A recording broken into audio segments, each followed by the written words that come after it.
샬롬, 추수감사절 잘 보내셨습니까? 오늘도 주님의 말씀을 듣기 위해 이 자리에 나오신 여러분들을 예수님의 이름으로 환영합니다.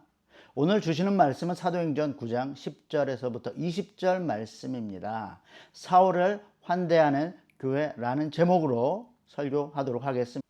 그때 다메섹에 아나니아라 하는 제자가 있더니 주께서 환상 중에 불러 이르시되 아나니아야 하시거늘 대답하되 주여 내가 여기 있나이다 하니 주께서 이르시되 일어나 직가라 하는 거리로 가서 유다의 집에서 5 사울이라 하는 사람을 찾으라.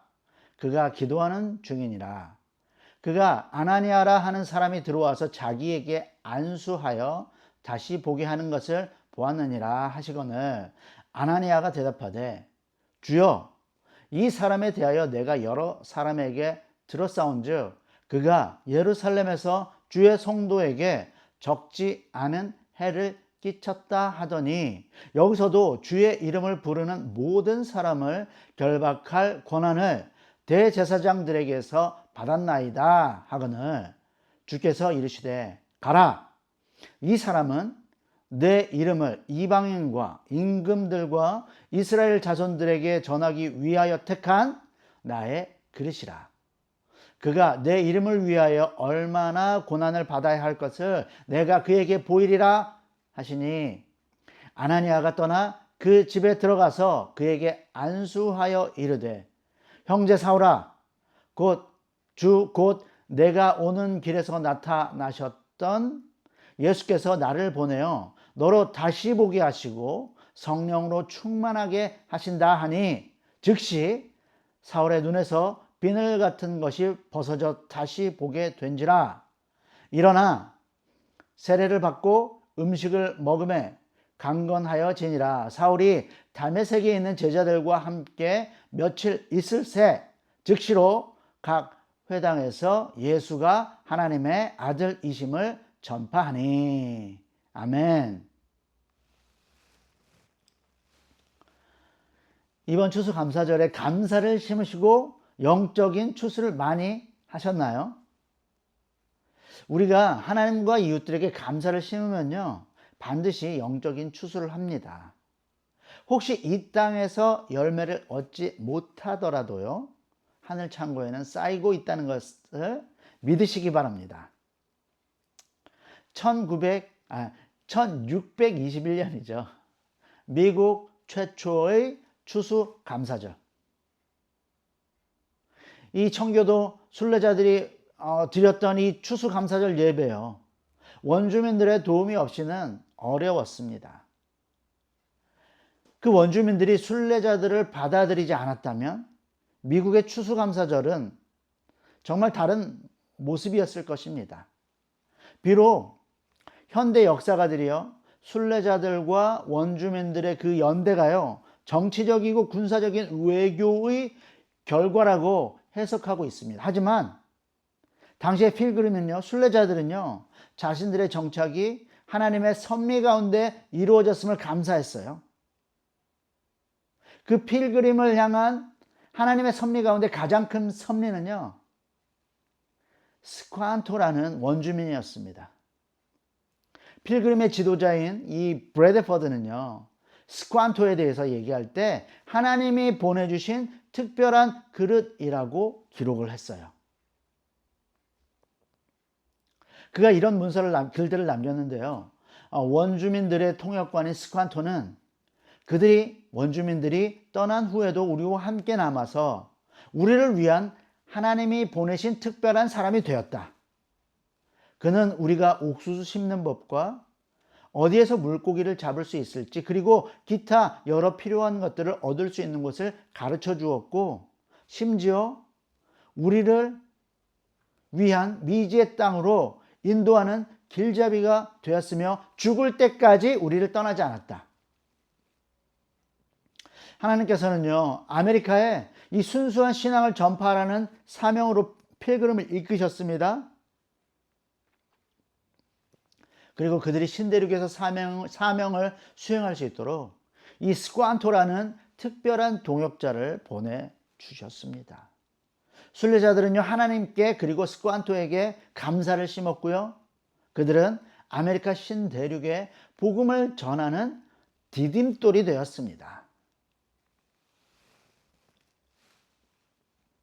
사도행전에는요, 이 선교의 주춧돌이 두 개의 기둥 등장을 합니다. 베드로와 바울이죠.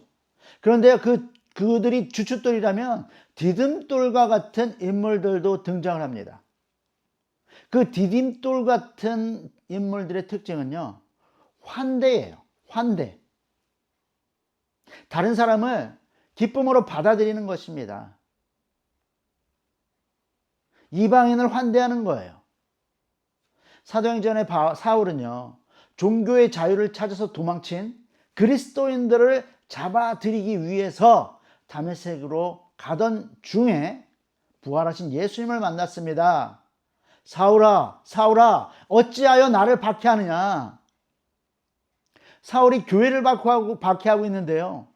교회가 그리스도의 몸이기 때문에 교회를 박해하는 것은 바로 그리스도를 박해하는 것이었죠. 사울은 영광의 빛 가운데 눈이 멀어버렸습니다. 그런데 사울은 영적인 눈으로 그 빛 가운데서 그리스도의 형상을 보았어요. 사울은 교회를 진멸하려다 그리스도의 형상을 본 다음에 바리새파 신앙, 자신의 신앙, 자신의 교회가 전복이 되어버렸습니다. 다메섹 도상에서 사울은 유관이 멀고요, 유대교의 영안까지 파괴되었습니다. 하지만 이제 바닥을 쳤으니까 올라갈 일만 남았죠. 예수님을 만나고 사울의 모든 것이 바뀝니다. 먼저 그는 평생을 몸담아왔던 바리새파로 돌아갈 수 없는, 동지들에게는 배신자, 이단자가 되었습니다. 그것은 사회적인 사형이라고 말할 수 있어요. 그렇다고 이 사울이 그리스도인이 됐다고 갑자기 다메섹에 그리스도인들에게 갈 수 있는 입장도 아니잖아요. 왜냐하면 사울은 박해자로 악명이 높았어요. 다메섹 교인들은요, 그를 두려워했습니다. 예수님을 만나면 삶이 변해요. 내가 가는 곳이 바뀌고요, 내가 만나는 사람이 바뀌어요. 그러나 내가 나의 삶을 변화시키는 게 아니죠. 예수님께서 나의 삶을 변화시킵니다. 하나님께서 스쿠안토를 보내셔서 필그림 순례자들의 위기를 감사로 바꾸셨어요. 그리고 하나님께서 아나니아를 보내셔서 버려진 사울을 환대받게 만드셨습니다. 아나니아가 환상 중에 유다의 집에 가서 사울을 찾으라는 주님의 명령을 받았을 때 그는 매우 당황했죠. 주여, 사울은 예루살렘에서 주의 성도에게 많은 해를 끼쳤습니다. 그리고 여기에 온 이유도 그리스도인들을 예루살렘으로 잡아가려고 온 것이라고 들었어요. 주님께 신실한 아나니아가 주의 명령을 거부할 정도로 사울을 두려워하고 있다는 것이 느껴집니다. 그럼에도 주님께서 아나니아에게 다시 한번 명령하시죠. 가라. 이 사람은 이방인과 임금들과 이스라엘 자손들에게 전하기 위하여 택한 나의 그릇이다 라고 말씀하셨어요. 아나니아는 2번씩이나 가라는 그 주님의 명령을 받고 순종합니다. 다행히도 예수님께서 사울을 선택하셨으니 더 이상 사울을 두려워할 이유가 없었어요. 예수님께서 선택하셨다는 말씀, 그 말씀은요, 이제 사울이 그리스도 안에서 아나니아와 다메섹 교회와 예루살렘 교회와 한 형제라는 의미입니다. 한편 유다의 집에 있던 다메섹으로 함께하던 사울의 동행들은요, 졸지에 소경이 되어버린 사울을 직가에 있는 유다의 집으로 데려가서 안정을 취합니다. 이 유다의 집은요, 공무를 위한 숙소였어요.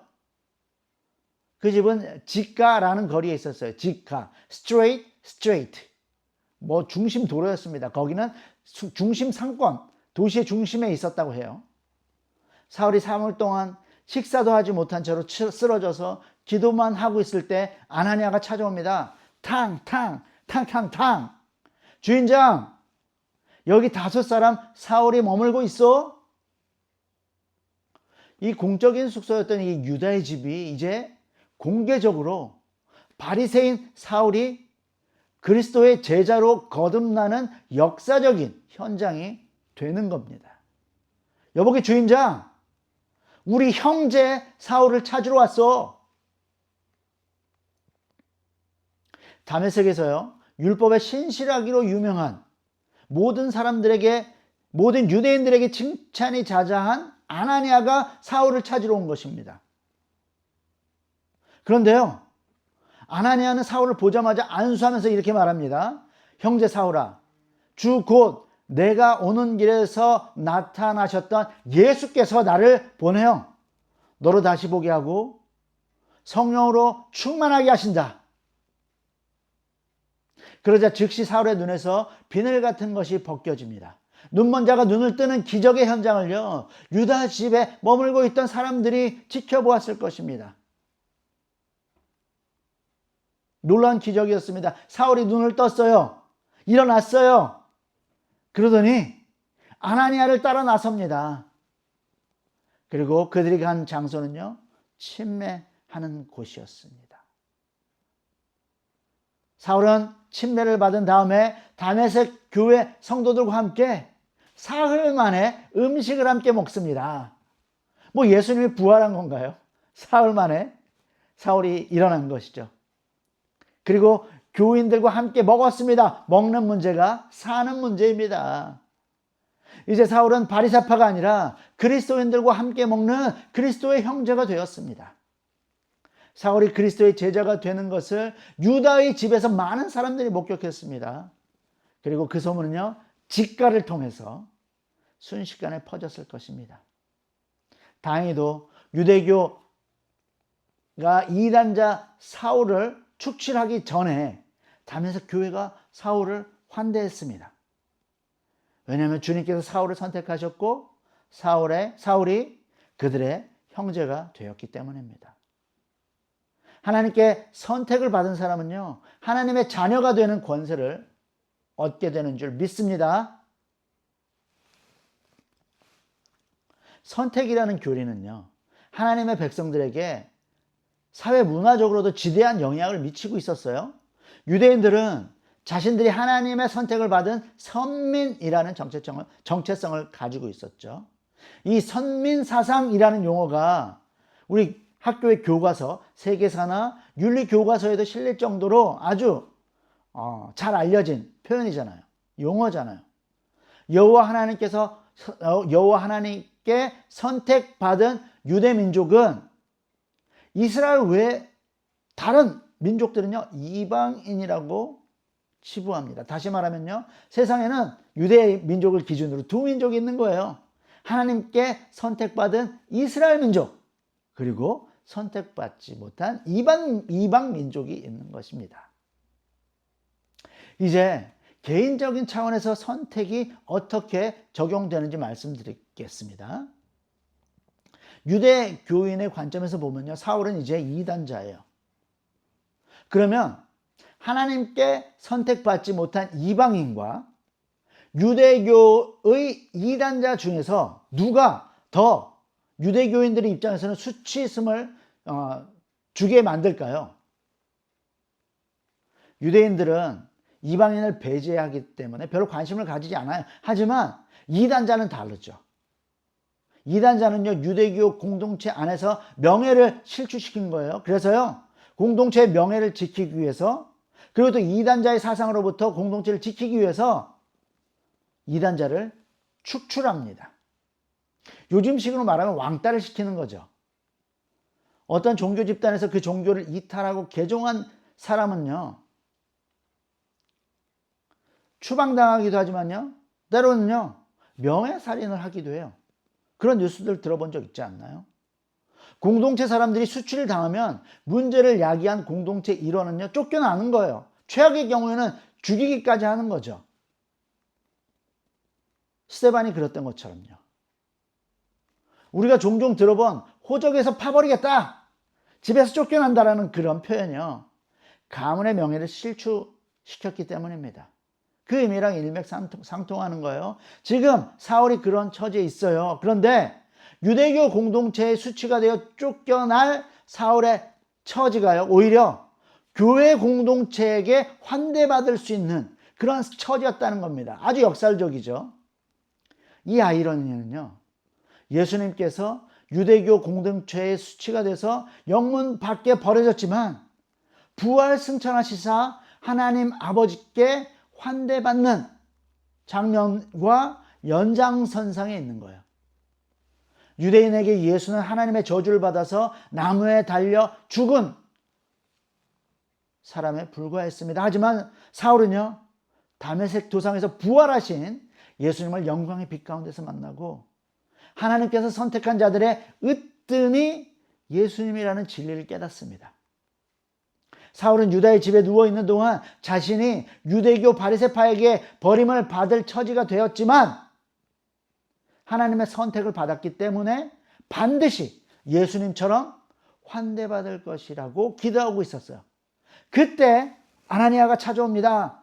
탕탕탕탕탕. 여기에 5사람 사울이 있습니까? 그는 우리의 형제입니다. 사울은 예수 그리스도의 선택을 받고 교회의 가족이 되었어요. 아나니아는 선택받은 사울에게 공개적으로 침례를 베풀고요, 다메섹 교회의 일원으로 받아들입니다. 그리고 함께 교인들은 음식을 먹으며 사울을 환대합니다. 아무도 의심하지 않습니다. 아무도 두려워하지 않습니다. 버림받을 처지였던 사울이 받은 환대는요, 이방인들을 환대하는 교회의 역할이 무엇인지를 경험적으로 알게 만들었어요. 바울은 이렇게 말씀하셨습니다. 그러므로 그리스도께서 우리를 받아 하나님께 영광을 돌리심 같이 너희도 서로 받으라, 환대하라는 뜻입니다. 교회는 선택받은 사람들의 모임입니다. 그래서 교회는요, 교회 밖에 이방인들이 교회에 들어오려고 할 때 환대하는 공동체가 되어야 합니다. 다메섹 교회의 환대를 받은 사울은요, 힘을 얻었어요. 그리고 이방의 복음을 전파하라는 주의 부르심에 대해서요, 즉각적으로 순종합니다. 사울이 다메섹의 각 회당을 다니면서 예수 그리스도를 증거하는데 유대인은 표적을 구하고 헬라인은 지혜를 찾으나 우리는 십자가에 못 박힌 그리스도를 전하니 유대인에게는 거리끼는 것이요 이방인에게는 미련한 것이로되 오직 부르심을 받은 자들에게는 유대인이나 헬라인이나 그리스도는 하나님의 능력이요 하나님의 지혜입니다 라고 전파합니다. 사울은 더욱 힘을 얻어서 다메섹 교회를 중심으로 아라비아를 오가면서 예수 그리스도의 복음을 전파합니다. 사울이 이 본격적으로 바나바와 함께 선교 여행을 시작하기 무려 10년 전부터 아나니아와 다메섹 교회는요, 사울을 환대하고 훈련시키는 그런 선교 센터의 역할을 했습니다.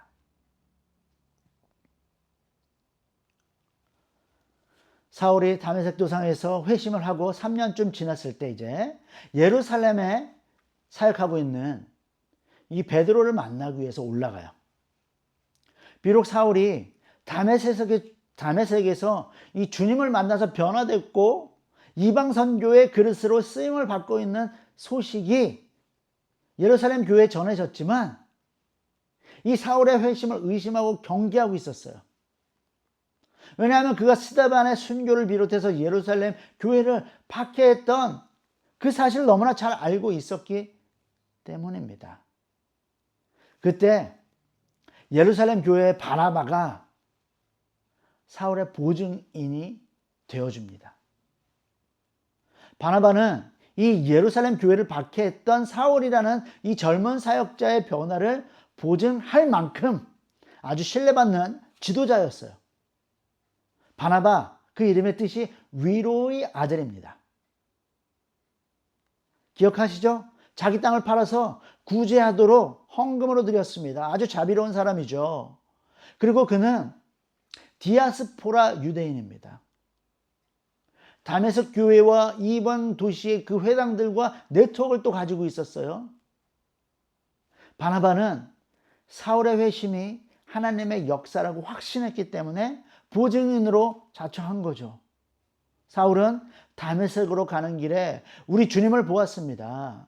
그리고 주님께서 그를 이방인을 위한 그리스로 부르셨습니다. 그래서 사울은 다메섹과 아라비아의 회당들에서 나사렛 예수의 이름으로 복음을 전했습니다. 예루살렘 교회는 이 바나바의 보증에 신뢰감을 표합니다. 사울을 예루살렘 교회의 일원으로 환대하는 것이죠. 그래서 사울은 제자들과 함께 예루살렘에 머무는 동안 관계가 돈독해지고요. 이 사도들과 동역자가 됩니다. 사울이 바울로 변화되는 과정에서 그를 깨끗한 그릇으로 준비시킨 거예요. 교회의 환대였습니다. 사울이 바리새파에서 축출될 처지에 있을 때 만약에 사울이 다메섹 교회에게 환대받지 못했다면 그는 어디에도 속하지 못하고 홀로 방황했을 것입니다. 엘리야가 아합왕과 이세벨을 피해서 그릿시냇가로 도망쳐서 깊은 우울감에 사로잡혀 있었던 그런 처지가 되어 있을지도 모르겠습니다. 사울에게는요, 절대적으로 교회의 환대가 필요했기 때문에요. 하나님께서는 강권적으로 아나니아를 보내서 다메섹 교회의 환대를 받게 했습니다. 그리고 바나바를 통해서요, 예루살렘 교회의 환대를 체험하게 만들었어요. 왜요? 사울의 사명은요, 이방의 교회를 세우고 복음을 전하는 것입니다. 교회는요, 이 전도자들에게 복음을 듣고 불신자들이 교회에 왔을 때 반드시 그 외부인들, 이방인들을 환대하는 공동체여야 했습니다.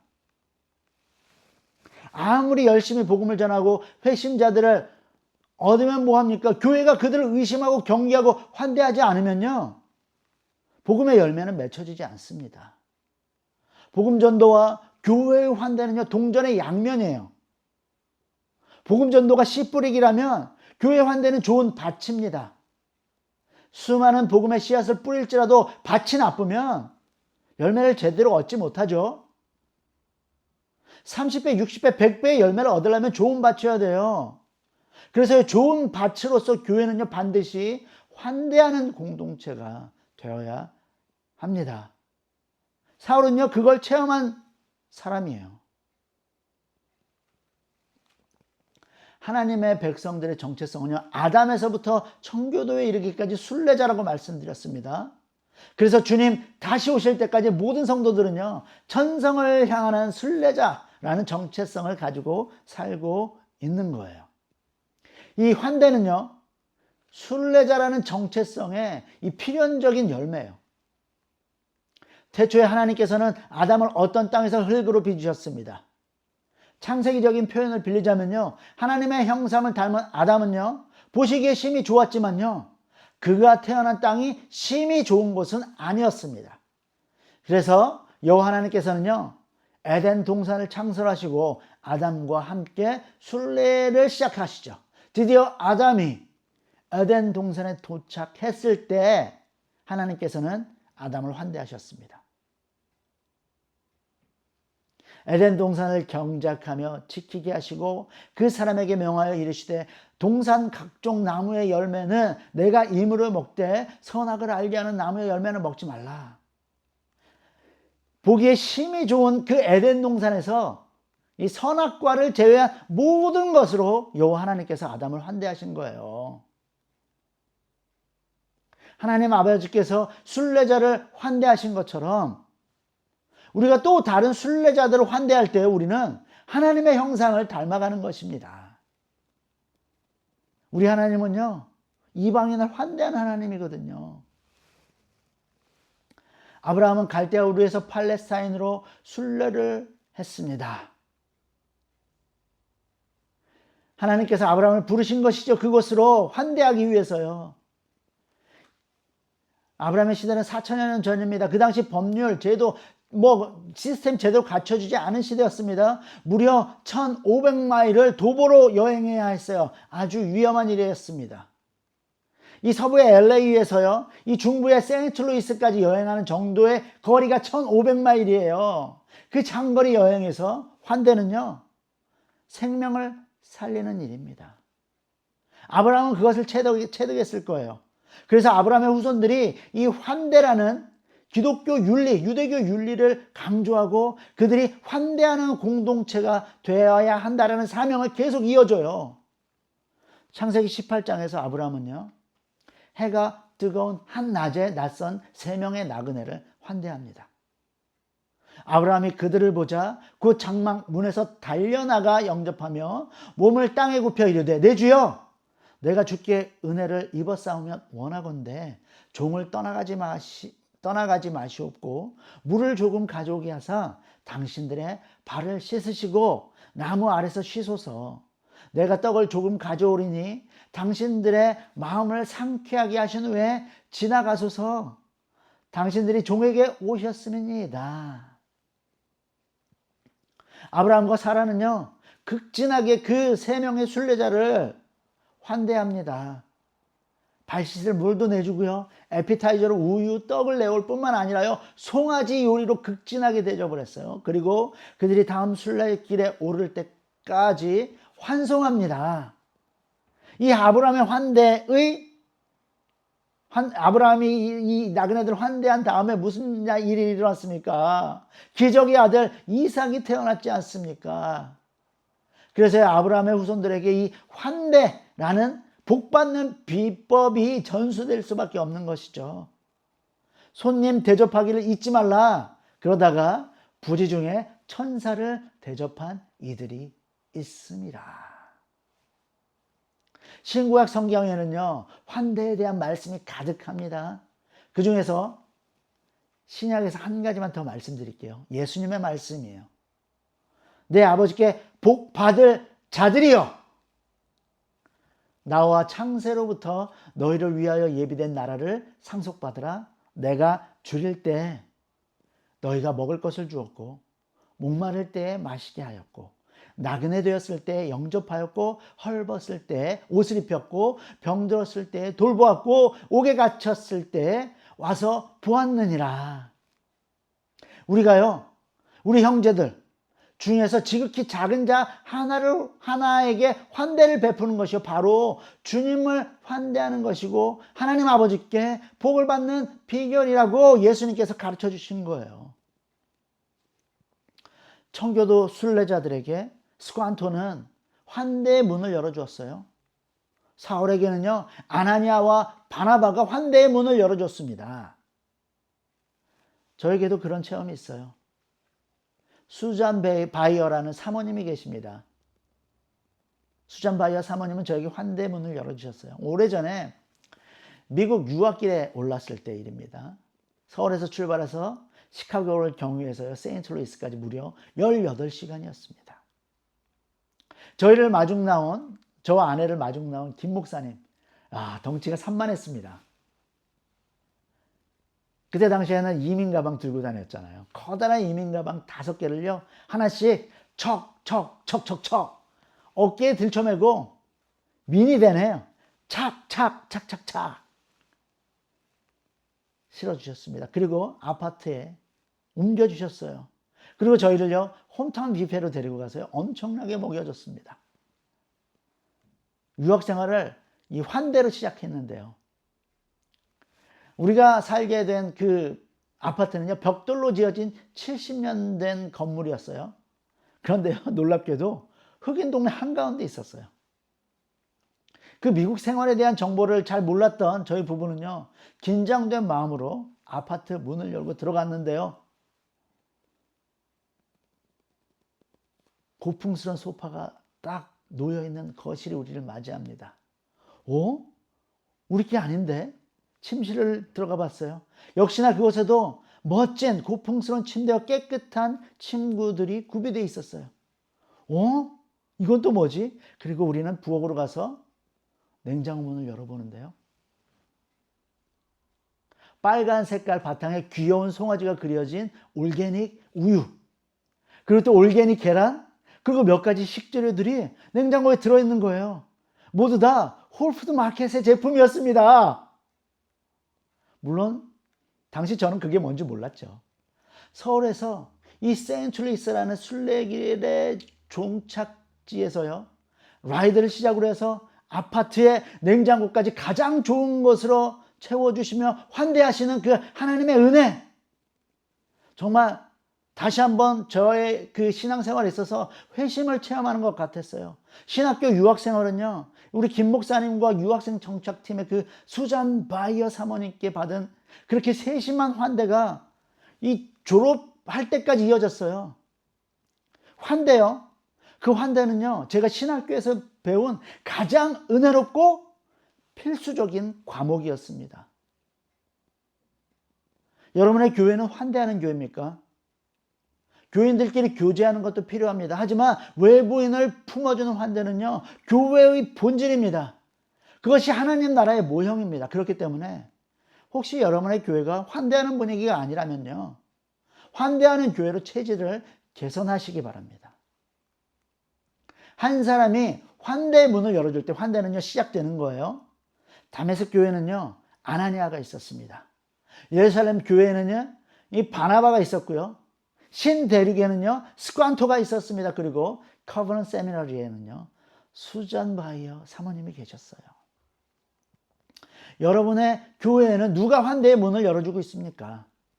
환대의 문을 열어주는 사람은요, 천사를 대접할 수 있습니다.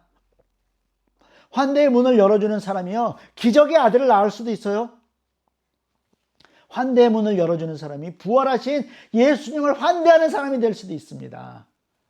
환대하는 사람이 교회를 바로 세우는, 하나님이 기뻐하는 자녀입니다.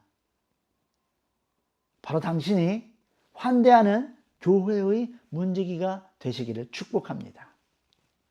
기도하겠습니다.